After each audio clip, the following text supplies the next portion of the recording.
بسم الله الرحمن الرحيم. ألم تر إلى الذي حاج إبراهيم في ربه أن آتاه الله الملك إذ قال إبراهيم ربي الذي يحيي ويميت قال أنا أحيي وأميت قال إبراهيم فإن الله يأتي بالشمس من المشرق فأت بها من المغرب فبهت الذي كفر والله لا يهدي القوم الظالمين. کیا تم نے اس شخص کے حال پر غور کیا جس کو اللہ نے سلطنت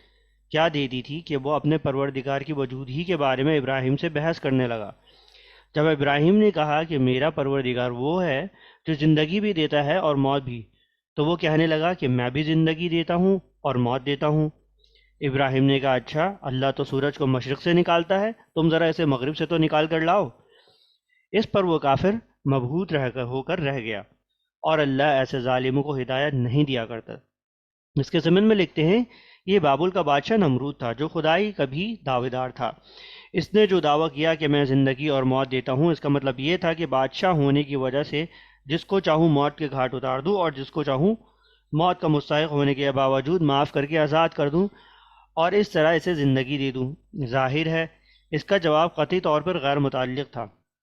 اس لیے کہ گفتگو زندگی اور موت کے اسباب سے نہیں، ان کی تخلیق سے ہو رہی تھی۔ لیکن حضرت ابراہیم علیہ السلام نے دیکھا کہ وہ یا تو موت اور حیات کی تخلیق کا مطلب ہی نہیں سمجھتا یا کٹ حجتی پر اتر آیا ہے، اس لیے انہوں نے ایک ایسی بات فرمائی جس کا اس کے پاس کوئی جواب نہ تھا، مگر لاجواب ہو کر حق کو قبول کرنے کے بجائے اس نے حضرت ابراہیم علیہ السلام کو قید کیا، پھر آگ میں ڈالنے کا حکم دیا، جس کا ذکر قرآن کریم نے سورہ انبیاء، سورہ عنکبوت، سورہ صفات میں فرمایا ہے۔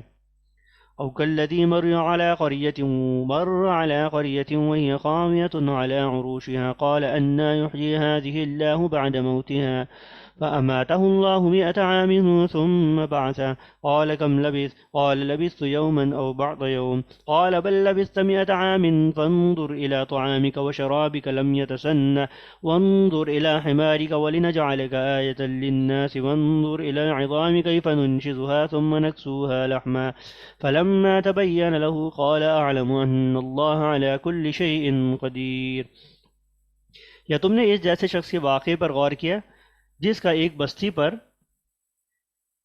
ایسے وقت گزر ہوا جب وہ چھتوں کے بل گری پڑی تھی؟ اس نے کہا کہ اللہ اس بستی کو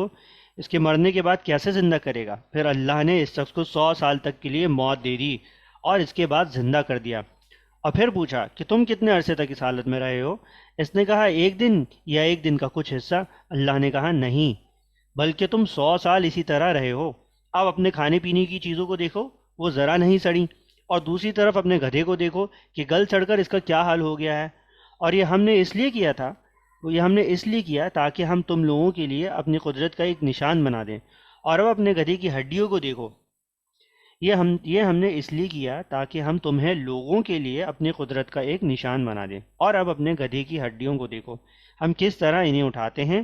پھر ان کو گوشت کا لباس پہناتے ہیں۔ چنانچہ جب حقیقت کھل کر اس کے سامنے آ گئی تو وہ بول اٹھا مجھے یقین ہے اللہ ہر چیز پر قدرت رکھتا ہے۔ آیت نمبر 259 اور 260 میں اللہ تعالیٰ نے دو ایسے واقعے ذکر فرمائے ہیں جس میں اس نے اپنے دو خاص بندوں کو اس دنیا میں ہی مردوں کو زندہ کرنے کا مشاہدہ کرایا۔ پہلے واقعے میں ایک ایسی بستی کا ذکر ہے جو مکمل طور پر تباہ ہو چکی تھی، اس کے تمام باشندے مر کھپ چکے تھے اور مکانات چھتوں سمیت گر کر مٹی میں مل گئے تھے۔ ایک صاحب کا وہاں سے گزر ہوا تو انہوں نے دل میں سوچا کہ اللہ اس ساری بستی کو کس طرح زندہ کرے گا۔ بظاہر اس سوچ کا منشا خدا نخواستہ کوئی شک کرنا نہیں تھا بلکہ حیرت کا اظہار تھا۔ اللہ تعالیٰ نے اپنی قدرت کا مشاہدہ اس طرح کرایا کہ جس کا اس آیت میں ذکر ہے۔ یہ صاحب کون تھے، یہ بستی کون سی تھی، یہ بات قرآن کریم نے نہیں بتائی، اور کوئی مستند روایت بھی ایسی نہیں ہے جس کے ذریعے یقینی طور پر ان باتوں کا تعین کیا جا سکے۔ بعض حضرات نے کہا ہے کہ یہ بستی بیت المقدس تھی، اور یہ اس وقت کا واقعہ ہے جب بخت نصر نے اس پر حملہ کر کے اسے تباہ کر ڈالا تھا، اور یہ صاحب حضرت عزیر یا حضرت ارمیہ علیہم السلام تھے، لیکن نہ یہ بات یقین سے کہی جا سکتی ہے نہ اس کھوج میں پڑھنے کی ضرورت ہے۔ قرآن کریم کا مقصد اس کے بغیر بھی واضح ہے۔ البتہ یہ بات تقریباً یقینی معلوم ہوتی ہے کہ یہ صاحب کوئی نبی تھے، کیونکہ اول تو اس آیت میں صراحت ہے کہ اللہ تعالیٰ ان سے ہم کلام ہوئے، نیز اس طرح کے واقعات انبیاء کرام ہی کے ساتھ پیش آتے ہیں۔ وإذ قال إبراهيم رب أرني كيف تحيي الموتى قال أولم تؤمن قال بلى ولكن ليطمئن قلبي قال فخذ أربعة من الطير فصرهن إليك ثم اجعل على كل جبل منهن جزءا ثم ادعهن يأتينك سعيا واعلم أن الله عزيز حكيم۔ اور اس وقت کا تذکرہ سنو جب ابراہیم نے کہا تھا کہ میرے پروردگار مجھے دکھائیے کہ آپ مردوں کو کیسے زندہ کرتے ہیں۔ اللہ نے کہا کیا تمہیں یقین نہیں ہے؟ کہنے لگے یقین کیوں نہ ہوتا، مگر یہ خواہش اس لیے کی ہے تاکہ میرے دل کو پورا اطمینان حاصل ہو جائے۔ اللہ نے کہا اچھا تو 4 پرندے لو اور انہیں اپنے سے مانوس کر لو، پھر ان کو ذبح کر کے ان کا ایک ایک حصہ ہر پہاڑ پر رکھ دو، پھر ان کو بلاؤ، وہ چاروں تمہارے پاس دوڑے چلے آئیں گے، اور جان رکھو اللہ تعالیٰ پوری طرح صاحب اقتدار بھی ہے، اعلیٰ درجے کی حکمت والا بھی۔ اس کے ضمن میں لکھتے ہیں اس سوال و جواب کے ذریعے اللہ تعالیٰ نے یہ بات صاف کر دی کہ حضرت ابراہیم علیہ السلام کی یہ فرمائش خدا نخواستہ کسی شک کی وجہ سے نہیں، انہیں اللہ تعالیٰ کی قدرت کاملہ پر پورا یقین تھا، لیکن آنکھوں سے دیکھنے کی بات ہی کچھ اور ہوتی ہے۔ اس سے نہ صرف مزید اطمینان حاصل ہوتا ہے بلکہ اس کے بعد انسان دوسروں سے یہ کہہ سکتا ہے کہ یہ جو کچھ کہہ رہا ہوں دلائل سے اس کا علم حاصل کرنے کے علاوہ آنکھوں سے دیکھ رہا ہوں۔ یعنی اگرچہ اللہ تعالیٰ کی قدرت کاملہ ہر وقت مردے کو زندہ کرنے کا مشاہدہ کرا سکتی ہے، مگر اس کی حکمت کا تقاضا یہ ہے کہ ہر ایک کو یہ مشاہدہ نہ کرایا جائے۔ اور یہ بات دراصل یہ ہے کہ یہ دنیا چونکہ امتحان کی جگہ ہے، اس لیے یہاں اصل قیمت ایمان بالغیب کی ہے، اور انسان سے مطلوب یہ ہے کہ وہ ان حقائق پر آنکھوں سے دیکھے بغیر دلائل کی بنیاد پر ایمان لائے۔ البتہ انبیاء کرام کا معاملہ عام لوگوں سے مختلف ہے، وہ جب غیب کے حقائق پر غیر متزلزل ایمان لا کر یہ ثابت کر چکے ہوتے ہیں کہ ان کا ایمان نہ کسی شک کی گنجائش رکھتا ہے اور نہ وہ آنکھ کے کسی مشاہدے پر موقوف ہے، تو ان کا ایمان بالغیب کا امتحان اسی دنیا میں پورا ہو جاتا ہے۔ پھر انہیں حکمت خداوندی کے تحت بعض غیبی حقائق آنکھوں سے بھی دکھا دیے جاتے ہیں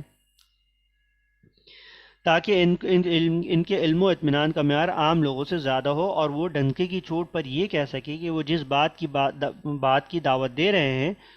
وہ اس کی حقانیت انہوں نے آنکھوں سے بھی دیکھ رکھی ہے۔ بعض وہ لوگ جو خلاف عادت باتوں کا اعتراف کرتے ہوئے ہچکچاتے ہیں،